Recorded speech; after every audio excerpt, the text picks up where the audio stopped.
Majority ఎలా వచ్చింది?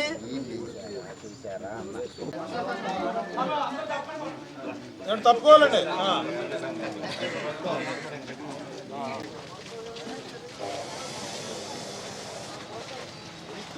నీళ్లు నిలవకుండా ఉండటం కోసం ఇప్పుడు వెరిఫికేషన్ ఈ వర్షాకాలంలో నిలవకుండా చూద్దాం. వచ్చేసారి హైట్ చేద్దాం.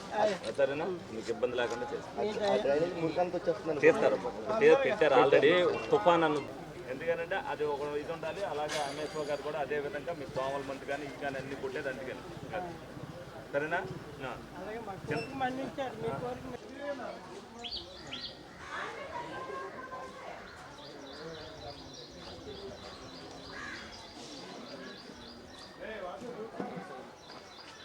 అప్పుడు గంగరాజు గారి పాపం పట్టుబడి చూడాలి. ఈ ముక్క వరకు ఏదైనా అవసరం అయిన తర్వాత వెళ్ళకపోతే కొద్దిగా అడప్ చేయించుకుంటే రోడ్డే కదా.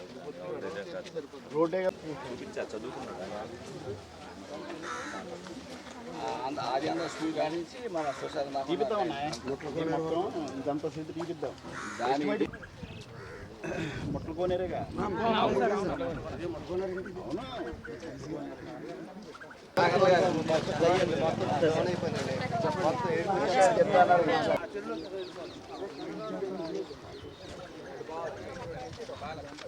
టర్నింగ్ తిప్పుతారా ఆ నీళ్ళు అక్కడికి వెళ్ళి ఇటు సగం అటు సగం వెళ్తాయి. కంప్లీట్గా వెళ్ళట్లే. ఈ డ్రైన్ మాత్రం చాలా దానిమైన మోసం.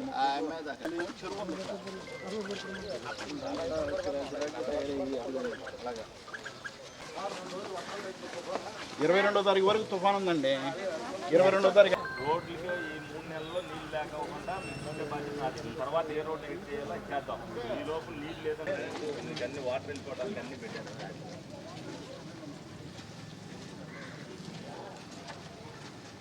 వచ్చాను.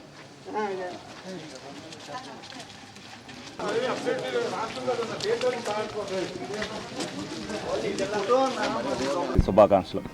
మరి ఏలూరు నియోజకవర్గంలో స్పెషల్ డ్రైవ్లో భాగంగా మరి 49వ డివిజన్ 48, 49 శుద్ధబడి రోడ్డు మరి ఇదంతా కూడా అస్తవ్యస్తంగా ఉంది. నీళ్ళు ఇక్కడ నిలబడిపోతున్నాయని చెప్పడం జరిగింది. ప్రజలందరూ కూడా వాళ్ళు ఏదైతే ఫోన్ చేయడం కానీ కొంతమంది వచ్చి చెప్పడం పిదప ఇక్కడికి వచ్చి ఇవాళ ప్రత్యక్షంగా చూడటం జరిగింది. ఆల్రెడీ దీనన్నింటినీ కూడా మొన్న ఏదైతే ఊరంతా కూడా శానిటైజేషన్ డ్రైవ్ చేసిన దీంట్లో ఈ డ్రైన్లు కూడా పూడికలు తీసే దాంట్లో పెడతాం జరిగింది. అయినప్పటికీ కూడా దీంట్లో రోడ్డు అలాగే ఒక డ్రైన్ వెడల్పు చేయాలని వీళ్ళందరూ కూడా కోరారు. దానికి కూడా ఎస్టిమేషన్ వేయించమని చెప్పి మేయర్ గారికి చెప్పడం జరిగింది. తప్పనిసరిగా ఏదైతే ఉన్నాయో గత 3 సంవత్సరాల్లో ఈ రోడ్లు కానీ డ్రైన్లు కానీ అశ్రద్ధకు గురవటం వల్ల ఇవన్నీ కూడా ఇప్పుడు రావటమే ఇమీడియట్గా వర్షాకాలం రావటం వల్ల వాళ్ళంతా కూడా ఇబ్బంది పడుతున్నారు.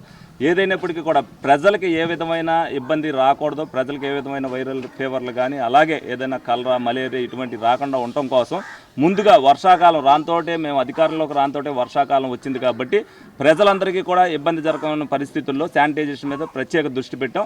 అందులో భాగంగానే మరి కార్పొరేషన్ మేయర్ గారు కానీ హెల్త్ ఆఫీసర్ గారు కానీ అందరూ కూడా ఏదైతే ముందు చర్యలు తీసుకోవాలో అంటే ఎన్ని 3 నెలల ముందు తీసుకోవాల్సిన ఎలక్షన్ రావటం వల్ల వాళ్ళ అశ్రద్ధ వల్ల తీసుకోకపోవడం జరిగింది. ఇవన్నీ కూడా ఇప్పుడు మనకు కూడా తుఫాన్ అవటం వల్ల 4 రోజుల నుంచి పనులు ఆగినాయి కానీ లేకపోతే ఈ పాటికి ఈ కూడా జరగడం జరిగింది. ముందు చూపుతోనే ప్రతిదీ కూడా ఏదైతే పూడికలు తీయాలో ఏదైతే కాలువలు వెళ్తుండగా ఉన్నాయి ప్లాస్టిక్ వ్యర్థాలు కానీ ఇవన్నీ తీసాలో అన్నింటి మీద చర్యలు తీసుకున్నాం. దానికి సంబంధించి టెండర్ కూడా పెట్టడం జరిగింది. ఆల్రెడీ వర్క్ ఆర్డర్ కూడా ఇవ్వడం జరిగింది. ఈ రానున్న వారం రోజుల్లో ఏలూరులో ఉన్న పూడికి తీతలన్నీ కూడా అయిపోవడం జరుగుతుంది. ఎందుకంటే వర్షం వాడటం వల్ల మళ్ళీ ఆ పూడికి తీసింది టాటర్ల మీద తీసుకెళ్ళాలి. డబ్బు వృధా అవ్వకూడదు, తీసిన పని సక్రమంగా అవ్వాలనే ఉద్దేశంతో మరి 22 వరకు వర్షాలు అంటున్నారు.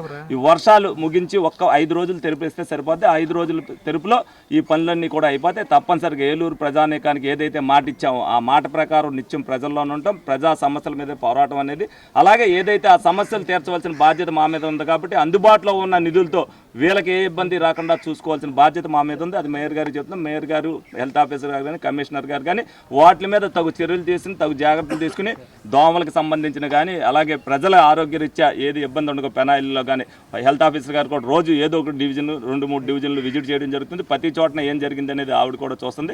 ఆవిడ కూడా ఎందుకంటే ఈ వర్షాకాలం ఇబ్బంది రాకుండా కాకుండా ప్రజలు అనేక ఆశలతో ప్రభుత్వాన్ని ఎన్నుకున్నారు.